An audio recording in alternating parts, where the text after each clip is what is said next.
ರಾಜ್ಯದ ಬೇರೆ ಬೇರೆ ಜಿಲ್ಲೆಗಳಿಗೆ ಸಂಬಂಧಪಟ್ಟಂತೆ ಕ್ವಿಕ್ ಆಗಿ ಸುದ್ದಿಗಳನ್ನು ನೋಡ್ತಾ ಹೋಗೋಣ ಕರ್ನಾಟಕ ಎಕ್ಸ್‌ಪ್ರೆಸ್ ನ್ಯೂಸ್ನಲ್ಲಿ. ಅಂಬೇಡ್ಕರ್ಗೆ ಕೇಂದ್ರ ಗೃಹ ಸಚಿವ ಅಮಿತ್ ಶಾ ನಿಂದಿಸಿದ್ದಾರೆ ಅಂತ ಆರೋಪಿಸಿ ಇಂದು ವಿಜಯಪುರ ಬಂದ್ಗೆ ಕಾಂಗ್ರೆಸ್ ಹಾಗೂ ದಲಿತ ಪರ ಸಂಘಟನೆಯವರು ಕರೆ ಕೊಟ್ಟಿದ್ದಾರೆ. 50ಕ್ಕೂ ಹೆಚ್ಚು ಸಂಘಟನೆಗಳು ಬಂದ್ಗೆ ಬೆಂಬಲ ನೀಡಿದ್ದು, ಬಂದ್ ಹಿನ್ನೆಲೆ ನಗರ ವ್ಯಾಪ್ತಿಯ ಶಾಲಾ ಕಾಲೇಜುಗಳಿಗೆ ರಜೆ ಘೋಷಣೆ ಮಾಡಲಾಗಿದೆ.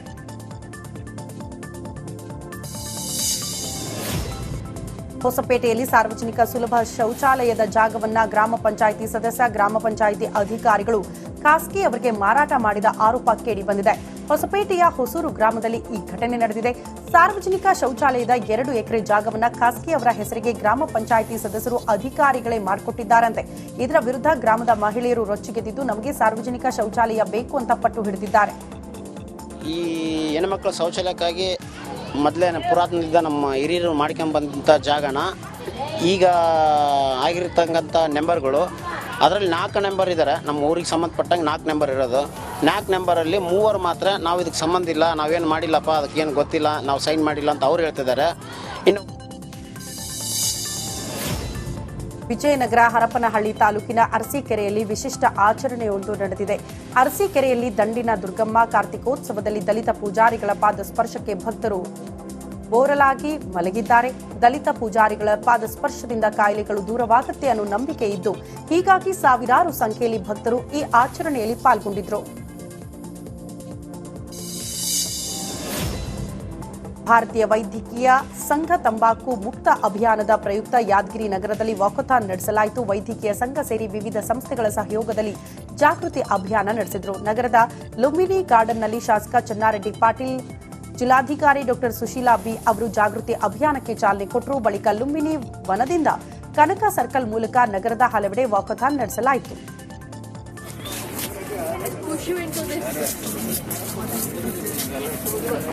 ಇವತ್ತಿನ ದಿನ ಬೆಳಗ್ಗಿನ ಜಾವ ಯಾದಗಿರಿ ಲುಂಬಿನಿ ವನದಲ್ಲಿ ಭಾರತೀಯ ವೈದ್ಯಕೀಯ ಸಂಘದಿಂದ ನಾವು ತಂಬಾಕು ಮುಕ್ತ ಅಭಿಯಾನ ದೃಷ್ಟಿಯಿಂದ ನಾವು ವಾಕಥಾನ್ ಅನ್ನು ಆಯೋಜಿಸಿದ್ದೀವಿ.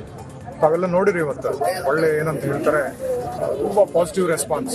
ನಾವು ಒಂದು 500-600 ಜನ ಬರ್ಬೋದು ಅಂತ ನಮ್ಮ ಕ್ಯಾಲ್ಕುಲೇಷನ್ ಇದ್ರೆ ಅದ್ರ ಡಬಲ್ ಅಷ್ಟು ಇವತ್ತು ಬೆಳಗಿನ ಜಾವ 6ವರೆಗೆ ಬಂದಿದ್ರು. ಇದರಲ್ಲಿ ಜಿಲ್ಲಾಡಳಿತ ಆಯಿತು, ನಮ್ಮ ಮಾನ್ಯ ಶಾಸಕರಾಗಲಿ, ಆಮೇಲೆ ವೈದ್ಯಕೀಯ ಕಾಲೇಜಿಂದ ಮಕ್ಕಳಾಗಲಿ, ಸ್ಟೂಡೆಂಟ್ಸ್ ಮತ್ತು ಸರ್ಕಾರ. ಇನ್ನು ಅಂಬೇಡ್ಕರ್ ವಿರುದ್ಧ ಅಮಿತ್ ಶಾ ಹೇಳಿಕೆ ಖಂಡಿಸಿ ಇಂದು ಬಳ್ಳಾರಿ ಜಿಲ್ಲೆಯ ಕಂಪ್ಲಿ ಬಂದ್ ಮಾಡಲಾಗಿದೆ. ವಿವಿಧ ಸಂಘಟನೆಗಳ ನೇತೃತ್ವದಲ್ಲಿ ಕಂಪ್ಲಿ ಬಂದ್ ನಡೆಸಿದ್ದು, ಬೆಳಗ್ಗೆಯಿಂದಲೇ ಅಂಗಡಿ ಮುಂಗಟ್ಟುಗಳನ್ನು ಮುಚ್ಚಿ ಬಂದ್ಗೆ ಬೆಂಬಲ ಸೂಚಿಸಲಾಗಿದೆ. ಬಸ್ ಹಾಗೂ ಆಟೋ ಸಂಚಾರವೂ ಸ್ಥಗಿತವಾಗಿದೆ. ಎಂದಿನಂತೆ ಶಾಲಾ ಕಾಲೇಜುಗಳು ಮಾತ್ರ ಓಪನ್ ಇದ್ದು, ಮುಂಜಾಗ್ರತಾ ಕ್ರಮವಾಗಿ ಕಂಪ್ಲಿ ನಗರದಲ್ಲಿ ಪೊಲೀಸ್ ಬಿಗಿ ಭದ್ರತೆ ವಹಿಸಿದ್ದಾರೆ.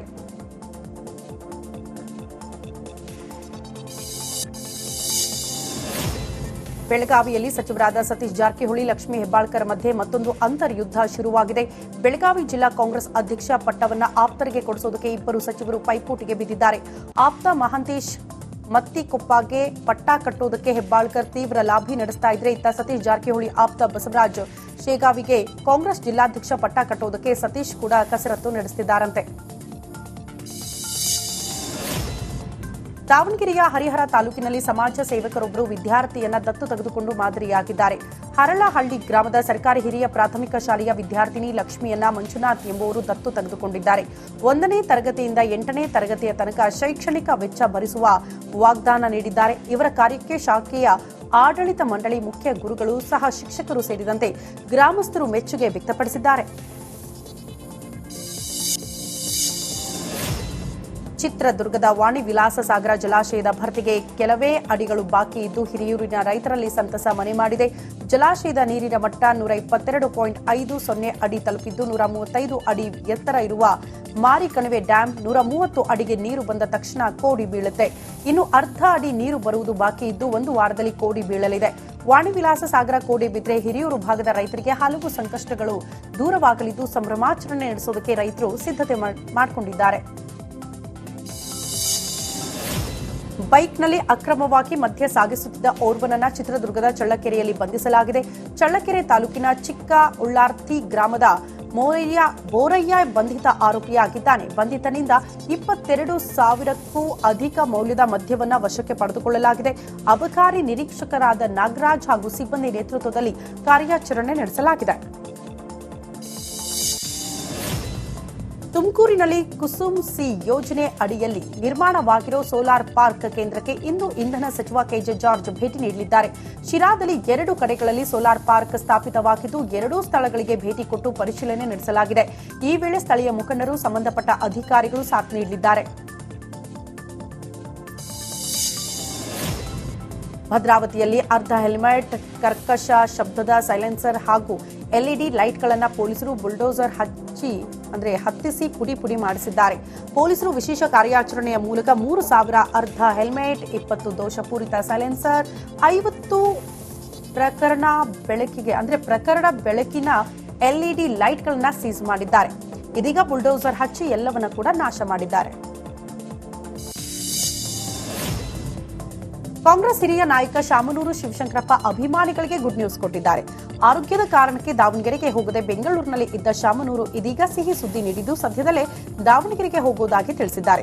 ಹೊಸ ವರ್ಷವನ್ನು ಅಭಿಮಾನಿಗಳ ಜೊತೆ ಆಚರಣೆ ಮಾಡುವುದಾಗಿ ವಿಡಿಯೋ ಸಂದೇಶ ಹಂಚಿಕೊಂಡಿದ್ದಾರೆ. ಮೈಸೂರಿನಲ್ಲಿ ರಸ್ತೆಯೊಂದಕ್ಕೆ ಸಿಎಂ ಸಿದ್ದರಾಮಯ್ಯ ಹೆಸರಿಡುವ ವಿಚಾರಕ್ಕೆ ಸಿಎಂ ಪರ ಬ್ಯಾಟ್ ಬೀಸಿದ್ದ ಪ್ರತಾಪ್ ಸಿಂಹ ಇದೀಗ ಯೂಟರ್ನ್ ಹೊಡೆದಿದ್ದಾರೆ. ಪ್ರತಾಪ್ ಸಿಂಹ ವಿರುದ್ಧ ಪಕ್ಷದ ಒಳಗಡೆ ವ್ಯಾಪಕ ಟೀಕೆ ವ್ಯಕ್ತವಾಗಿರುವ ಬೆನ್ನಲ್ಲೇ ಉಲ್ಟಾ ಹೊಡೆದಿದ್ದು, ನಾನು ಸಿಎಂ ಸಿದ್ದರಾಮಯ್ಯ ವಿರೋಧಿ, 11 ವರ್ಷಗಳಿಂದ ವಿರೋಧ ಮಾಡ್ತಿದ್ದೀನಿ ಅಂತ ಮೈಸೂರಿನಲ್ಲಿ ಪ್ರತಾಪ್ ಸಿಂಹ ಹೇಳಿಕೆ ಕೊಟ್ಟಿದ್ದಾರೆ. ವರ್ಷದ ಕೊನೆಗೆ ಕಾವೇರಿ ನದಿ ತೀರದಲ್ಲಿ ಪಾರ್ಟಿ ಮಾಡೋಕೆ ಪ್ಲಾನ್ ಮಾಡಿದವರಿಗೆ ಮಂಡ್ಯ ಜಿಲ್ಲಾಡಳಿತ ಬ್ರೇಕ್ ಹಾಕಿದೆ.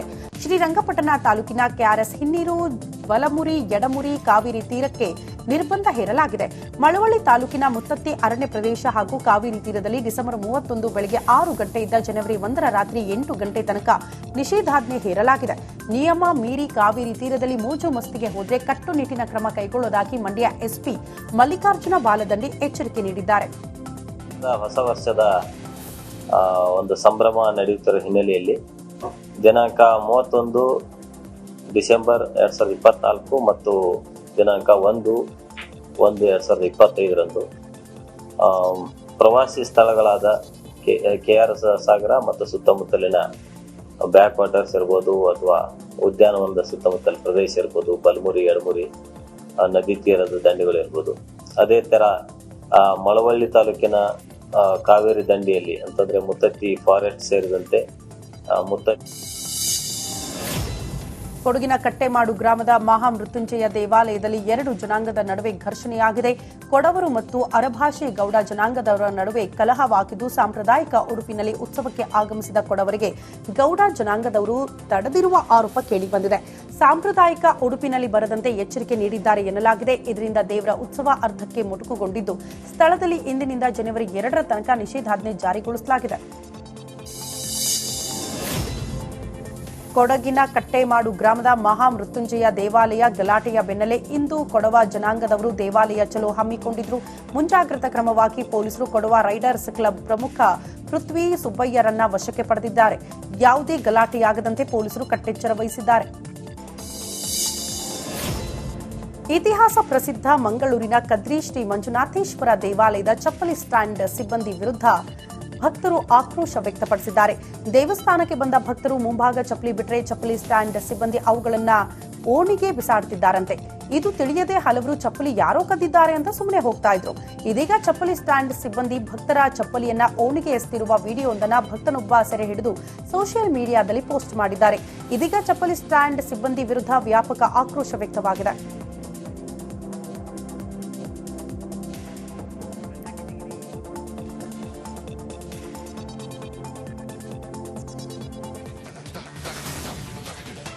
ಈಗ ನಿಮ್ಮೂರಿನ ಹವಾಮಾನ ಇವತ್ತು ಹೇಗಿದೆ ಅಂತ ತಿಳ್ಕೊಳ್ಬೇಕಾ? Samsung Galaxy S24 ultra powered by Galaxy AI ನಿಮಗೆ ನೀಡ್ತಾ ಇದೆ ನಿಮ್ಮೂರಿನ ವೆದರ್ ಅಪ್ಡೇಟ್. ಈಗ ಬೆಂಗಳೂರಿನಲ್ಲಿ ವೆದರ್ ಹೇಗಿದೆ ನೋಡೋಣ ಬನ್ನಿ.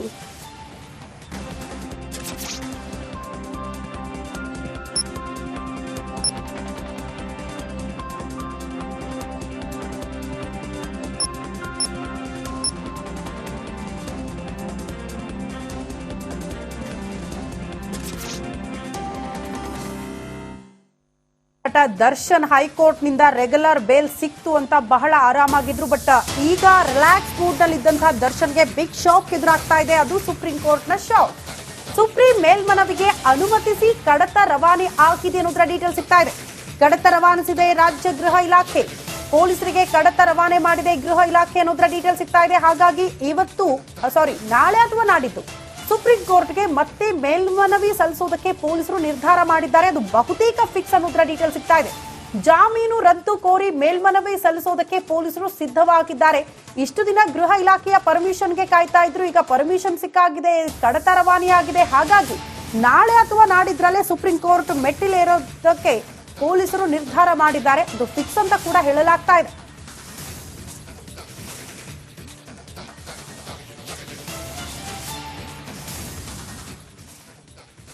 ಈ ಬಗ್ಗೆ ಮತ್ತಷ್ಟು ಡೀಟೇಲ್ಸ್ ಅನ್ನು ಕೊಡ್ತಾ ಹೋಗ್ತಾರೆ ನಮ್ಮ ಪ್ರತಿನಿಧಿ ನಾಗರಾಜ್ ಅಪಸಂದ್ರ ದೂರವಾಣಿ ಸಂಪರ್ಕದಲ್ಲಿ. ನಾಗರಾಜ್, ಬಹಳ ಕುತೂಹಲ ಇದ್ದಿದ್ದು ಪೊಲೀಸರು ನಿಜಕ್ಕೂ ಸುಪ್ರೀಂ ಕೋರ್ಟ್ ಮೆಟ್ಟಿಲೇರ್ತಾರಾ ಈ ಜಾಮೀನು ರದ್ದು ಕೋರಿ ಅನ್ನುವಂಥ ಪ್ರಶ್ನೆ ಇತ್ತು. ಆ ಬೆಳವಣಿಗೆ ನಿರೀಕ್ಷೆ ಮಾಡಬಹುದಾ ನಾಳೆಗೆ ನಾವು? ಖಂಡಿತ ಶ್ರುತಿ, ಏನು ಈಗಷ್ಟೇ ಮಾಹಿತಿಗಳು ಲಭ್ಯ ಆಗ್ತಾ ಇರ್ತಕ್ಕಂಥದ್ದು, ಏನು ಬೆಂಗಳೂರು ಪೊಲೀಸರು ನಗರ ಪೊಲೀಸರ ಆಯುಕ್ತರ ಮುಖಾಂತರ ಗೃಹ ಇಲಾಖೆಗೆ ಮನವಿಯನ್ನ ಮಾಡ್ಕೊಂಡಿದ್ರು. ದರ್ಶನ್ ವಿಚಾರದಲ್ಲಿ ಸುಪ್ರೀಂ ಕೋರ್ಟ್ಗೆ ಮೇಲ್ಮನವಿಯನ್ನು ಹೋಗ್ಬೇಕು, ಅವ್ರಿಗೆ ಕೊಟ್ಟಿರ್ತಕ್ಕಂಥ ರೆಗ್ಯುಲರ್ ಜಾಮೀನನ್ನ ಪ್ರಶ್ನೆ ಮಾಡ್ಬೇಕು ಅಂತೇಳಿ ಅದಕ್ಕೆ ಅನುಮತಿಸಿದಂತ ಒಂದು ಫೈಲ್ ಅನ್ನು ಕಡತವನ್ನ ಈಗ ಪೊಲೀಸರಿಗೆ ರವಾನೆ ಮಾಡಿರ್ತಕ್ಕಂಥದ್ದು ಗೃಹ ಇಲಾಖೆ. ಹೀಗಾಗಿ ಏನು ಈಗಾಗಲೇ ಈ ಒಂದು ಮಧ್ಯಂತರ ಜಾಮೀನನ್ನ ಪ್ರಶ್ನೆ ಮಾಡುವಂತ ಸಂದರ್ಭದಲ್ಲೇ ಒಂದು ಮೇಲ್ಮನವಿಯನ್ನ ಹೋಗ್ಲಿಕ್ಕೆ ಯಾವೆಲ್ಲ ವಿಚಾರಗಳನ್ನ ತರ್ಜುಮೆ ಮಾಡ್ಬೇಕಿತ್ತು ಚಾರ್ಜ್ ಶೀಟ್ ನಲ್ಲಿ, ಆ ತರ್ಜುಮೆ ಸೇರಿದಂತೆ ಕೆಲವು ಪ್ರೊಸೀಜರ್ಗಳಿದ್ವು, ಅವುಗಳನ್ನ ಮುಗಿಸಿರ್ತಕ್ಕಂಥ ಇಲಾಖೆ ನಾಳೆ ಅಥವಾ ನಾಳಿದ್ದು ಸುಪ್ರೀಂ ಕೋರ್ಟ್ ನಲ್ಲಿ ಮೇಲ್ಮನವಿ ಸಲ್ಲಿಸೋದಕ್ಕೆ ಸಿದ್ಧತೆಯನ್ನ ಮಾಡ್ಕೊಂಡಿರ್ತಕ್ಕಂಥದ್ದು. ಏನು ಇವತ್ತು ಈಗಷ್ಟೇ ಕಡತ ಪೊಲೀಸರಿಗೆ ಕೈಗೆ ಸಿಕ್ಕಿದ್ದು. ನಾಳೆ ಆಗಿಲ್ಲ ಅಂತಂದ್ರೂ ಹೊಸ ವರ್ಷದ ದಿನ ಬುಧವಾರ ಏನು ದರ್ಶನ್ಗೆ ಸುಪ್ರೀಂ ಕೋರ್ಟ್ ನಲ್ಲಿ ದರ್ಶನ್ ಜಾಮೀನನ್ನ ಪ್ರಶ್ನೆ ಮಾಡಿ ಸುಪ್ರೀಂ ಕೋರ್ಟ್ ನಲ್ಲಿ ಮೇಲ್ಮನವಿಯನ್ನ ಸಲ್ಲಿಸೋದು ಬಹುತೇಕ ಫಿಕ್ಸ್ ಅಂತ ಹೇಳಿ ಪೊಲೀಸ್ ಮೂಲಗಳು ಹೇಳ್ತಾ ಇರ್ತಕ್ಕಂಥದ್ದು. ಹೀಗಾಗಿ ಹೊಸ ವರ್ಷದ ಮೊದಲ ದಿನವೇ ದರ್ಶನ್ಗೆ ಒಂದು ಜಾಮೀನು ಇರುತ್ತಾ ಅಥವಾ ರದ್ದಾಗುತ್ತೋ ಅನ್ನೋ ಭೀತಿ ಶುರುವಾಗುವಂತದ್ದು. ಶ್ರುತಿ. ಓಕೆ ನಾಗರಾಜ್, ಧನ್ಯವಾದಗಳು ತಮ್ಮೆಲ್ಲ ಮಾಹಿತಿಗೆ.